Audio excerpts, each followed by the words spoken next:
Hello everyone, welcome to my channel and welcome to the Sweet Sanctuary. So you guys might remember a few years ago, I filmed a yoga class here as a fundraiser for Sweet Sanctuary Animal Rescue. So if you already practiced with myself and the pigs, we're doing it again today. So please stay tuned to the end of the video. We're going to give you a tour of the property. We were able to raise a lot of funds the last time that we did this. So we want to be able to show you all the progress that has been made and all the new animals that are now living here. So thank you if you donated a few years back.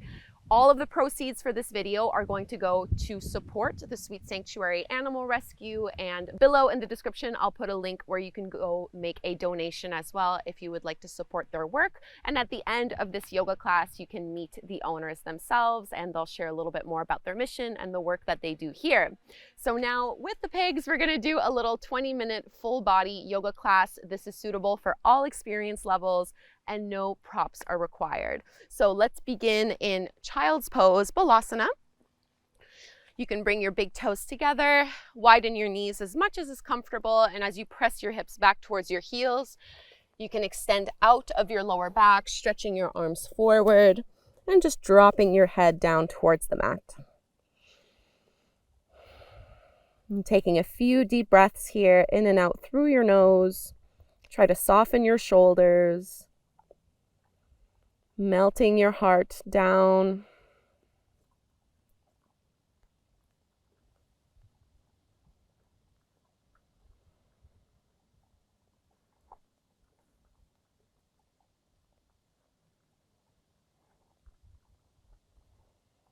Take about 3 more deep breaths. And try to find a breath rhythm that you can maintain for the duration of our practice together.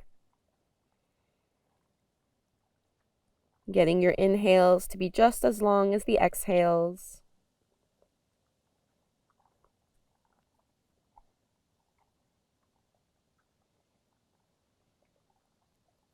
And spreading the fingertips wide, push into your palms to come all the way up into a tabletop pose on hands and knees. Palms under your shoulders, knees underneath your hips, and we'll just do some hip circles. So really no right or wrong way to do this one. Just trace those circles with your hips, getting that first little bit of motion, seeing how your lower body feels today, and see if you can push into your fingertips and knuckles to take some of the weight and pressure out of your wrists. And you can reverse and move those circles in the other direction. Try not to hold your breath as you go through this. And we'll make our way back to neutral, so aligning your hips directly over the top of your knees. Keep your right knee bent at a 90-degree angle and see if you can just float and lift that leg up, and then exhale, lower it back down. So isolating through the glute, keep your elbows straight, lift up and release. Inhale, squeeze and lift and lower. Last one, you're going to squeeze and lift. See if you're able to straighten your right leg. And then drop that right foot down, lifting up into our gate pose. So my right leg is straight, my right toes are pointing forward towards the top of the mat. I'm going to reach my left arm up towards the sky and lean over into a side bend. And you can just slide your right hand down your right leg, relax your head, relax your neck. And continue to circle your left hand all the way down. Fingertips come back towards the mat, and then just see if you can press your hips back towards that heel. I'm just kind of lifting my toes up towards the sky, stretching through the hamstrings here, at the same time reaching forward with my arms. And we'll come back tabletop pose, doing the same thing on the second side. So elbows, arms are straight. We're going to inhale to squeeze and lift the left leg up. Keep your knee bent. And then lower it down. 3 more. So inhale, we lift up. Exhale, we lower. Keep some of the body weight in your left hand so you're not completely leaning over onto the right side of your body. And the next time you lift up, you can straighten the left leg, kick out into that heel, and then drop the left foot down. So your ankle, your knee, and your hip are all in one long line. As you come on up for your gate pose, left hand slides down your leg, right arm reaches up and over, big side body stretch. slow, steady breaths in and out through your nose. Continue to circle your right hand all the way down. Both hands come to the mat, and then you can start to push your hips back towards your heels. I'm going to rotate so that my left toes are pointing up towards the sky, stretching through the hamstrings, and at the same time extending and reaching my arms further out.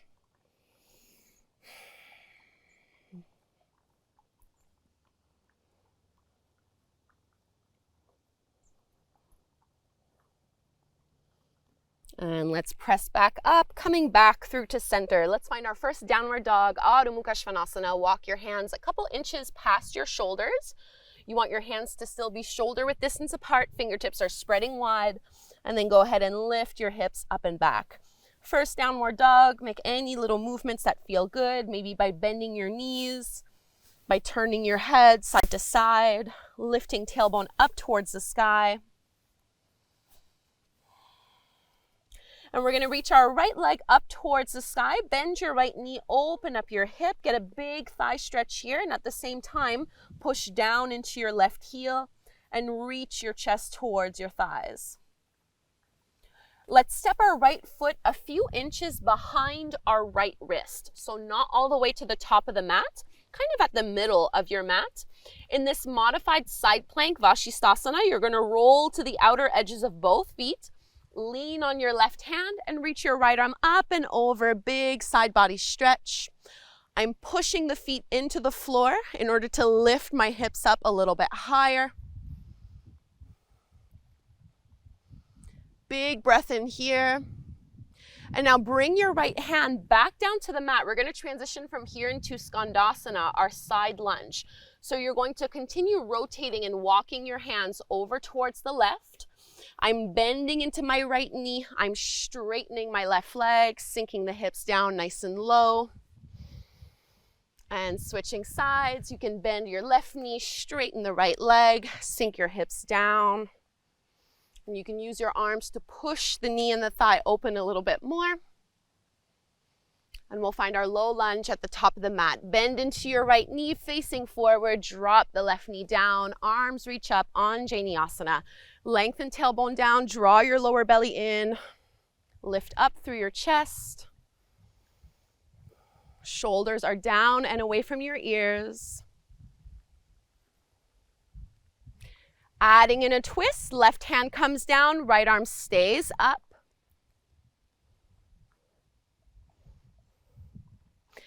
Maintain the twist as we move into Ardha Hanumanasana, our half splits pose. So you're going to straighten your right leg. You might need to come up onto your left fingertips.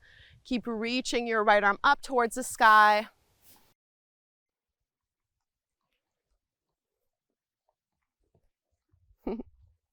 And let's release Vinyasa. So find your way to plank pose. Lower down, Chaturanga.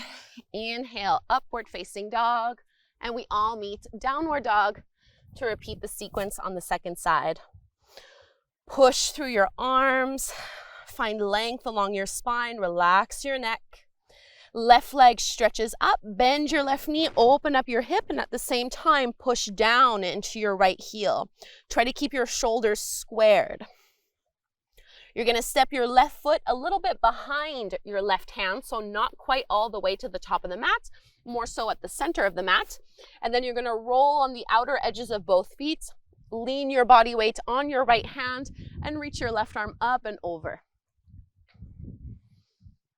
So actively pushing into the ground to lift your pelvis up.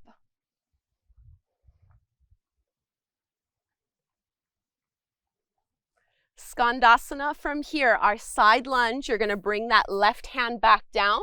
Continue to walk your hands over towards the right side of your mat. My left knee is bent. My right leg is straight.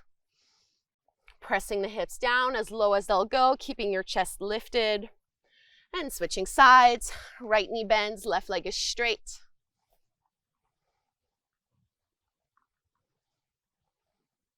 Low lunge at the top of the mat, Anjaneyasana. Feet are hip width distance apart, back knee comes down to the floor. Inhale to rise on up.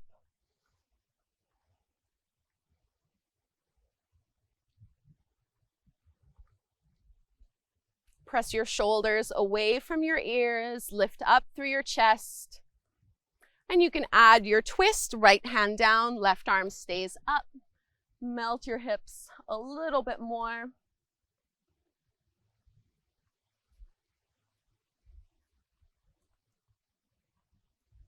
Adding on our half splits, straighten your left leg, maybe come up onto the right fingertips to create a little bit more space.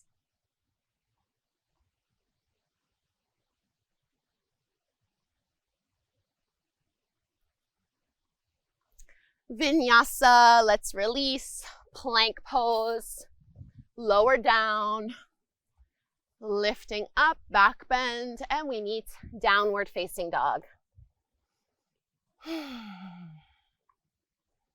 Stretch out long in your down dog. And let's add on right leg rises. Keep it straight and squared this time so we're not bending the knee or opening up the hip.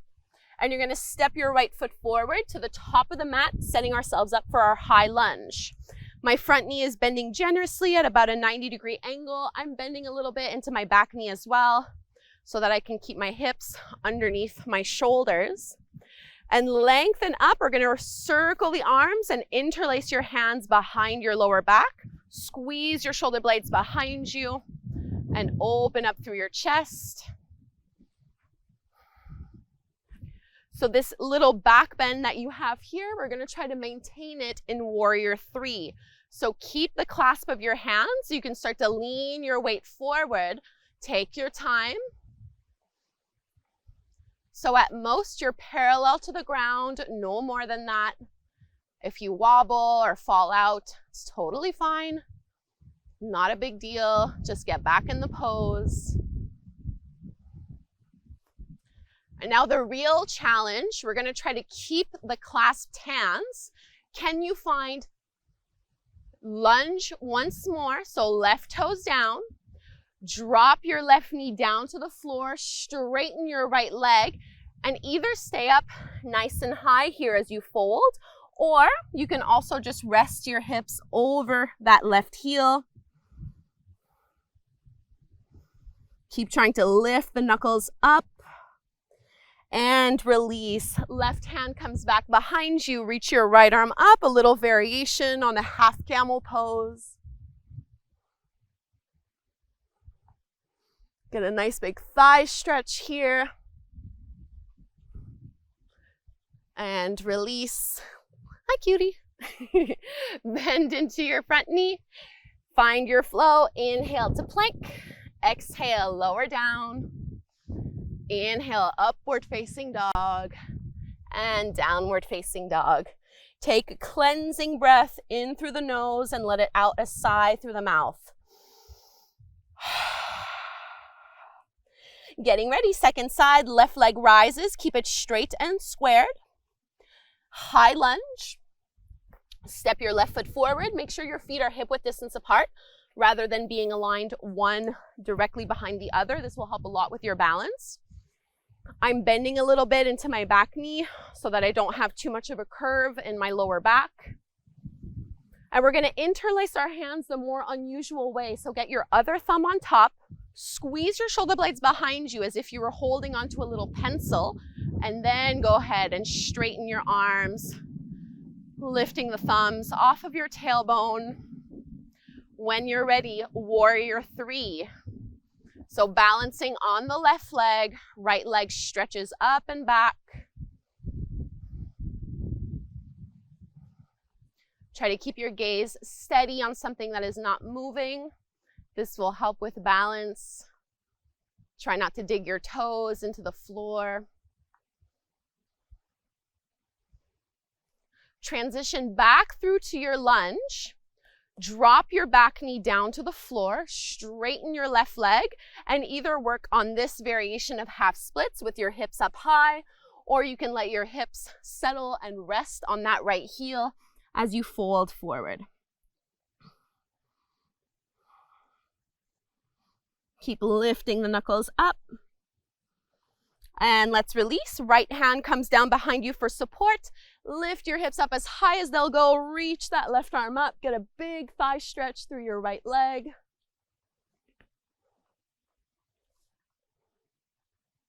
And let's release, setting the hips down into your flow. Plank, chaturanga, into your upward dog, our last downward facing dog. And let's bring our knees down to the floor. Swing your legs out in front of you, lower all the way down to your back. Maybe pulling your knees in towards your chest.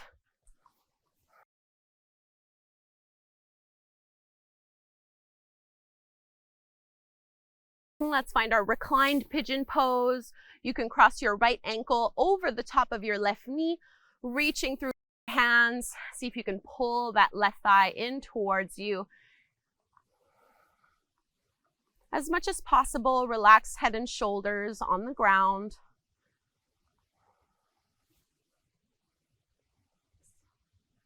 Using as little effort as possible in this pose.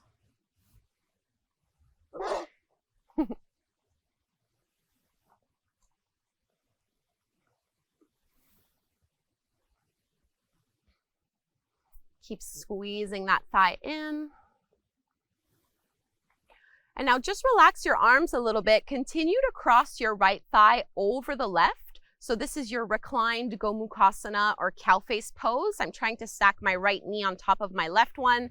And you can slide your hands towards your feet, grabbing a hold of whatever you can here as you pull down and at the same time reach your feet away from one another.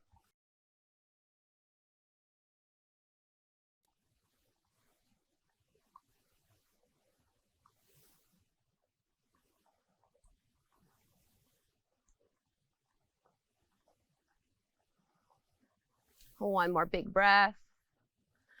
From here, let's come into our twist. I'm going to keep my legs crossed as they are. I'm just going to move my hips a couple inches to the right to make it easier to drop both legs over to the left. At the same time, I'm reaching my right arm out to the side, trying to keep my right shoulder blade in contact with the floor. Try to really let yourself melt into the pose.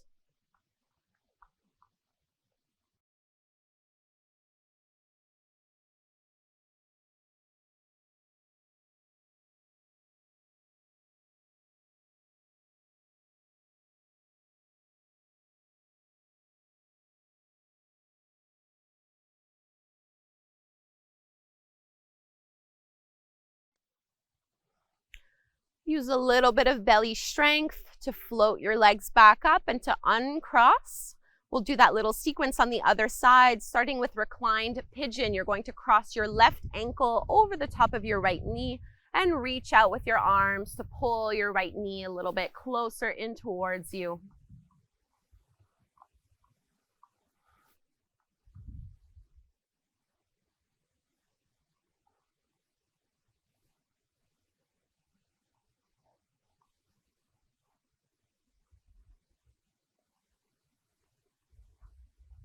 See if you can soften your facial muscles and get a little heavier in the pose.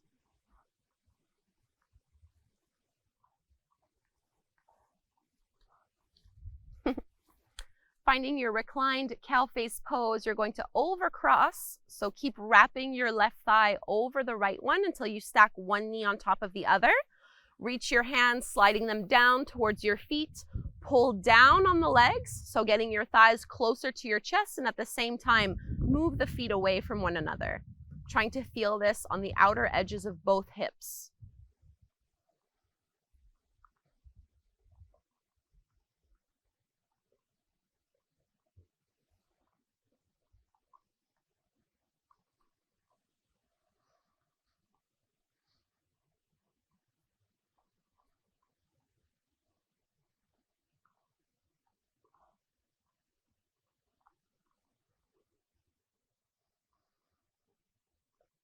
From here into our laying spinal twist, I'm just going to shift my hips a little to the left this time to make it easier to drop both knees and thighs over to the right. Extend your left arm out to the side, push down through your left shoulder.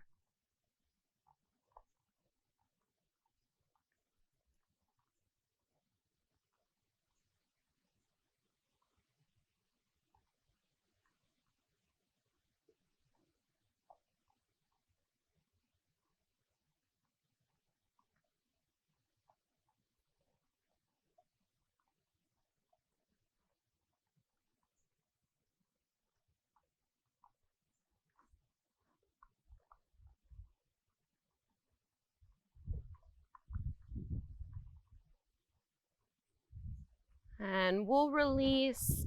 Make your way into Shavasana. This will be a very short resting pose, just about 10 breaths or so, giving yourself the opportunity to let the practice settle into your body.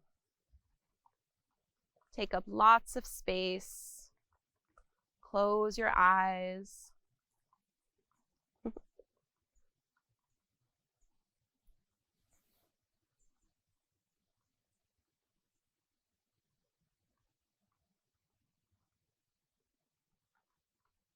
Try to relax every single muscle in your body.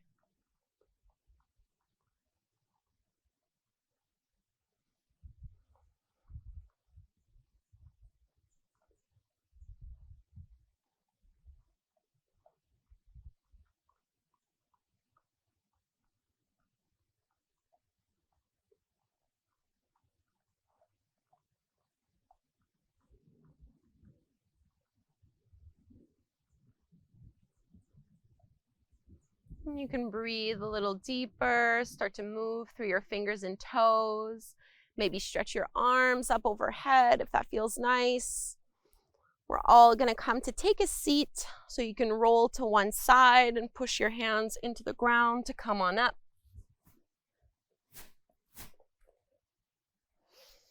And sit up nice and tall, hands at your heart. Close your eyes once you're there. Taking a moment to really feel the effects of your practice, how you feel now as opposed to when you first stepped onto your mat. And we'll close. Hi, Pablo.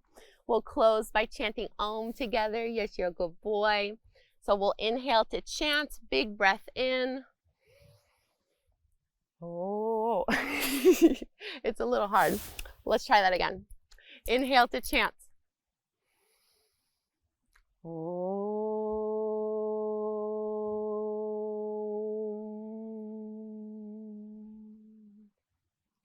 Thank you so much, everyone, for doing this very special practice with myself, as well as all of our extra special guests here. Please don't leave just yet. We're going to meet the owners of Sweet Sanctuary, and we also want to introduce you to the rest of this growing family of lots of different kinds of animals, and to really show you everything that's been built since we first filmed here a few years ago. So a lot of progress has been made, and there are still a lot of projects to come as well. We would definitely appreciate your support. Again, the link to donate is down below in the description box. And remember, just by watching this video, you are helping to support Sweet Sanctuary. All of the proceeds will go to them. So do share this with family and friends. Thank you again, and I will practice again with you very soon. Hi, my name's Steven. Hi, I'm Sarah. Welcome to the Sweet Sanctuary. The Sweet Sanctuary is a forever home to horses and farm animals. They've come here in need for a variety of reasons, whether it was homelessness or abandonment or injury, neglect. They have found their way here. It's a forever sanctuary, so that means that the animals we've taken in will live here for the rest of their lives. We're currently home to 35 animals, and this summer we're welcoming about 26 new animals to come live here. So lots of projects on the go to make space for all of them. So since the last time that you saw the video, we've built a few new structures. We have some new horse shelters, we have a new barn, and the great thing about the barn is that it has the ability to have warm and dry spaces for the animals. And we have quarantine areas so that when the vet comes to do medical visits for the animals, we have a great place where the animals can be inside and stay warm and dry. The Sweet Sanctuary, it's a registered charity, so we rely on the generosity of our donors in our community to support this type of work. Since the animals live here for their entire life, we don't have adoptions, we don't collect any sort of fees for operating, so it's really just based upon how much money we can raise, the more that we can do. And Kassandra has supported us since the very beginning, so we're just thrilled that she's back to do another video today. I think the last one, it raised close to $10,000, so that was just incredible to support our work. It paid for an entire year of hay. So I'm really excited to see what we can raise together this year. So if you're interested in helping us out with this work and supporting our mission, what we really need today are more monthly donors. With taking on 26 new animals, it's many, many mouths to feed, many vet visits and farrier visits to take care of. So one thing that's just sort of weighing on us quite a bit is the need to expand our monthly donors. So we would love to have you join us in that capacity. If you're able, you can donate a few dollars per month. It all makes a huge difference and helps us do more. So if you want to see more about us and the animals and what we do, you can check out our Instagram. It's The Sweet Sanctuary. You can also find us on Facebook or at thesweetsanctuary.ca.